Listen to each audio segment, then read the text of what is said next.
අයිබෝවන් ඉතින් ඔයාලා හැමෝම දන්නවා අද සාමාන්‍ය පෙළ විභාගය ආරම්භ වෙන දවස. ඉතින් අපේ දූල පුතාලා හැමෝටම සාමාන්‍ය පෙළ විභාගයෙන් අති විශිෂ්ට ජයග්‍රහණයක් ලැබෙන්න කියලා මම හදවතින්ම ප්‍රාර්ථනා කරනවා. මම මේ වීඩියෝ එක කරන්න හේතුවක් තියෙනවා. ඒ තමයි මගේ පෞද්ගලික අත්දැකීම ඔයාලත් එක්ක බෙදා ගන්න එක. හරි. අපි එහෙනම් පොඩ්ඩක් කතාව අහලින්. දවසක් මම පන්තියේදී ළමයින්ගෙන් මෙහෙම ප්‍රශ්නයක් අහනවා. ළමයි ඔයාලට විශ්වාසයිද ඔයාලා හොඳට එක්සෑම් එක පාස් වෙනවා කියලා? කො බලන්න අනිවාර්යයෙන්ම එක්සෑම් පාස් වෙනවා කියලා විශ්වාස ළමයි අත උස්සන්න කියලා. ඉතින් ළමයි බොහෝතරය අත ඉස්සුවා. ගොඩක් සතුටුයි. හැබැයි සමහර පිරිසක් හිටියා අත ඉස්සුවේ නැති. ඒ අතරින් එක ළමයෙක් මට මෙහෙම කතාවක් කිව්වා. සර් මම දන්නවා මට ඉගෙන ගන්න බෑ. ඒ නිසා සර් මම එක්සෑම් එකේ ෆේල් වෙනවා. ඒක අහන් ගන්න දෙයක් නෙවෙයි. මොකද මම ගොඩක් අවාසනාවන්ත කෙනෙක්. අම්මා තාත්තා පවා මට එහෙම කියලා තියෙනවා. ඔබට මෙලෝ දෙයක් බෑ. එහෙම කියලා තියෙනවා. ඉතින් සර් මට මුකුත් බැරි කෙනෙක්. මම මේ ජීවිතේ කිසිම වැඩක් නෑ. ඇත්තටම සර් මම වැදගත් කෙනෙක් නෙමෙයි. මම වැඩ කර නැති චරිතයක්. ඉතින් මට ජීවත් වෙන එකත් එපා වෙලා තියෙන්නේ කියලා ඒ දරුවා ඉදිරි කිව්වා. ඉතින් ඔයාලා දන්නත් මේ ප්‍රකාශය බරපතලකම. අපේ රටේ බහුතර මිනිස්සු ළමයි විතරක් නෙවෙයි. බහුතරය ඉන්නෙම ඍණාත්මක මානසිකත්වයක. ඉතින් මේ ඍණාත්මක මානසිකත්වයක ඉන්නකොට කොහොමද අපි අනාගතේ රටක් විදිහට දියුණු වෙන්නේ? එහෙම කරන්න බෑ. මොකද අපි හිතන විදිහ ඉස්සෙල්ලා වෙනස් වෙන්න ඕනේ. අපි ජාතියක් වශයෙන් වැඩක් නැහැ කියලා අපි හිතනවා නම් අපිට කවදාවත් ලෝකෙ හැම දිනු වෙන්න බෑ. අපි හිතන මයින්ඩ් සෙට් එක වෙනස් කරගන්න.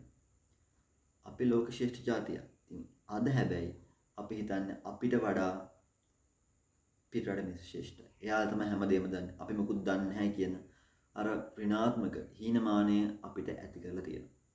ඉතින් මේක මුළු රටටම බලපාලා තියෙනවා. මම පුංචි කතාවක් කියලා ඔයාලට මේක ගැන පැහැදිලි කිරීමක් කරන්න. ඔන්න දවසක් මගේ පොඩි ගමනක් යනවා. ඉතින් ටික වෙලාවකින් මෙයාට ගොඩක් මහන්සි. දැන් මෙයා කලේ තිබ්බ ලොකු රූක්ෂ ගසක් මුල වාඩි වෙනවා.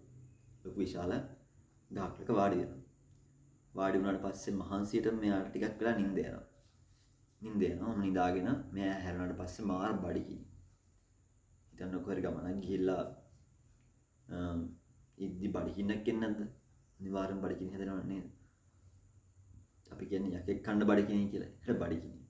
ඉතින් මෙයා හිතනවා මං ආස කෑම කන්න තිබ්බනම් කොච්චර හොඳද? එහෙම හිතුවා විතරයි. ඒ ආස කෑම ඔක්කොම මැවිලා පේන්න පටන් ගත්තා. පහළ වෙන තමන් ඉස්සර. ඊට පස්සේ මෙයා ඒ කෑම ඔක්කොම ටික කාලා බඩ පුරව ගන්න. දැන් මාර තිබහයි. මෙයා හිතනවා මට මොනවා හරි බොන්න තිබ්බනම් මරු නේද කියලා. එහෙම හිතුවා විතරයි. මෙයා ආස හැම බීම් වර්ගයක්ම තමන්ගේ ඇස් ඉස්සරහා පහළ වෙනවා. මෙයා හොඳට කාලා බීලා දැන් ඔන්න බඩත් පුරවගෙන ඉන්නවා. ඉතින් මෙයාට කල්පනා වෙනවා මේ ශාකය නැත්නම් මේ ගහ අමුතුයි, গুপ্তයි. මෙතන භූතයෝ ඉන්නවද දන්නේ නැහැ. එහෙම හිතනවා. එහෙම හිතුවා විතරයි. ඇත්තටම එයා වටේ භූතයෝ කැරකෙන්න පටන් ගන්නවා. දැන් මාර ප්‍රශ්නයක්. ඇත්තටම එයා වටේ භූතයෝ කැරකෙනවා. මෙයා දැන් බීතියෙන් ත්‍රස්ත වෙනවා. ගොඩක් බය වෙලා ඉන්න මෙයා හිතනවා මේ භූතයෝ මාව මරයිද දන්නේ නැහැ. එහෙම හිතුවා විතරයි. මේ භූතයෝ අතින් මෙයා මැරුම් කරනවා. භූතයෝ මෙයාව මරනවා. දැන් මොකද්ද ප්‍රශ්නේ? මෙයා ඒ වාඩි වෙලා ඉඳලා තියන්නේ සිතූ පැතූ සම්පත් ලබා දෙන කල්ප වෘක්ෂය ගාව. සරලයි. අපේ හිතත් කල්ප වෘක්ෂය වගේ. අපේ හිතත් අපිට සිතූ පැතූ සම්පත් ලබා දෙනවා. බුදුරජාණන් වහන්සේ මේක ඉතාම ලස්සනට පැහැදිලි කරනවා. අපි බණ කතාවල මේක අහලා තියෙනවා. නේද? සත්වයා කර්මය කර්ණ කොටගෙන ඉන්නවා. නේද? චේතනහම් බික්කවේ කම්මං වදාමි. ඒ කියන්නේ අපි අහලා තියෙන පොඩි කාලේ ධම්ම අපි හොඳ දේවල් කරොත්, හොඳ කර්ම කරොත් අපිට යහපත් ප්‍රතිඵල ලැබෙනවා.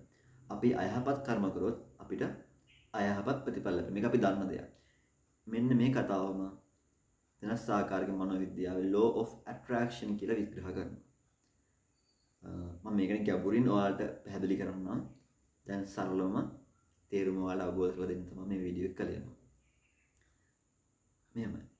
අපි මට බෑ, මම අවාසනාවන්තයි, මම කිසි දෙයක් දන්නේ නැති කෙනෙක්, මම වැඩ කරන්නේ නැති කෙනෙක්, මේ වගේ ඍණාත්මක මානසිකත්වයක ඉන්නවනම් අපි වැඩක් නැහැ, අපි දියුණු නැති જાතියක්, අපි කිසි දෙයක් බෑ.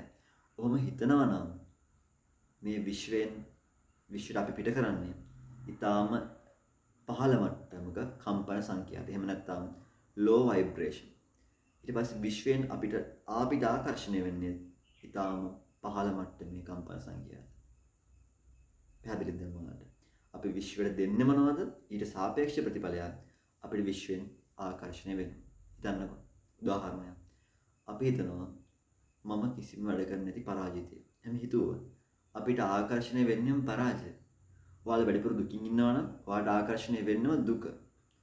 ඕකයි සිද්ධාන්තය. හිතන්න. මම සාර්ථකයි. මම මොන ප්‍රශ්නාවක් අනිවාර්යෙන්ම මුණ දෙනවා. මට පුළුවන්. මේ අභියෝග ජයග්‍රහණය කරන්න මට පුළුවන්. මම ගොඩක් වාසනාවන්ත කෙනෙක්. මම දක්ෂයි. මේ විදිහට අපේ විශ්වයට පොසිටිව් මයින්ඩ්සෙට් එකක්. ඒ කියන්නේ පොසිටිව් ভাইබ්‍රේෂන් එකක් නිකුත් කරනවා නම් සරලව කිව්වොත් ධනාත්මක කම්පන සංඛ්‍යාතයක් නිකුත් කරනවා නම් විශ්වයෙන් අපිට ආකර්ෂණය වෙන්නේ ධනාත්මක කම්පන සංඛ්‍යාතයක්. එතකොට අපිට ලැබෙන්නේ හොඳ ප්‍රතිඵල. විශ්වයෙන් අපිට ආකර්ෂණය වෙන්නේ හොඳ දේවල්. අපි සතුටින් ඉන්නකොට විශ්වය අපිට තෑග්ගක් විදියට සතුට ගෙනත් දෙනවා. මේ ජීවත් වෙන එක හරිම සරලයි. අතරම අපි තමයි මේක සංකීර්ණ කරගෙන තියෙන්නේ. ඉතින් මම හැමෝටම ආරාධනා කරනවා බුදුදහම අධ්‍යයනය කරන ගැඹුරි සියලු දේ බුදුදහම තුල අන්තර්ගත වෙලා තියෙනවා. ඉතින් අපේ දරුවන්ට මේ දේවල් කියලා දෙන්න අවශ්‍ය නැද්ද? පැහැදිලිවම අපේ දරුවෝ 10 දෙනෙක්ගෙන් 5 දෙනෙක් ගත්තද ගොඩාක් කින ඍණාත්මක මානසිකත්වවල.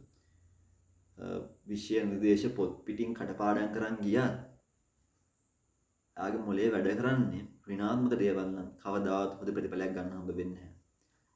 ඉතින් අපි ධනාත්මකව හිතන්න පුරුදු වෙමු ඉස්සෙල්ලා. අපි හිතන මේ thinking pattern එක වෙනස් කරගමු. එතකොට අපිට ගොඩක් දේවල් අපිට බෑ කියලා හිතන ගොඩක් දේවල් අපිට අනිවාර්යෙන්ම කරන්න පුළුවන්. ඉතින් අපි හිතන විදිහ අද ඉඳන් වෙනස් කරගමු. පැහැදිලිද? අපි සම්පූර්ණයෙන්ම ඍණාත්මක සිතුවිලි වලින් ඈත් වෙලා ධනාත්මක බවට පරිවර්තනය වෙමු. එතකොට ඔයාලගේ ජීවිතේම අනිවාර්යෙන්ම වෙනස් වෙනවා ඒකාන්තයි. ඉතින් මේ තමයි law of attraction. එහෙම සරලව කිව්වොත් එහෙම නැත්නම් විශ්ව ආකර්ෂණ නීති.